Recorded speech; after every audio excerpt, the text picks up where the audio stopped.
কি বলে শুনুন।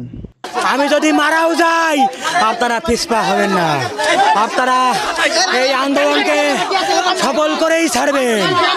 আমি আবারও বলতে চাই, আমি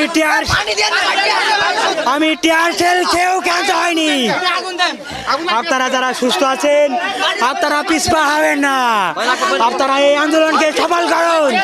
পাশাপাশি আমি সমগ্র বাংলাদেশ সকল আপামার জনতাকে অনুরোধ করব, আপনারা এখনো যারা আপনাদের সন্তানদেরকে ঘরে আটকে রেখেছেন আপনারা দয়া করে তাদেরকে ছেড়ে দিন, এই আন্দোলনে অংশগ্রহণ করতে দিন। মনে রাখবেন, আমরা যদি এই আন্দোলনে ব্যর্থ হই আগামীর বাংলাদেশ ব্যর্থ হবে। আপনারা ভাববেন না আমরা যদি ব্যর্থ হই সব কিছু ঠিকঠাক হয়ে যাবে। আমরা যদি আজ থেমে যাই, এই আন্দোলন যদি থেমে যায়, বাংলাদেশের স্বাধীনতা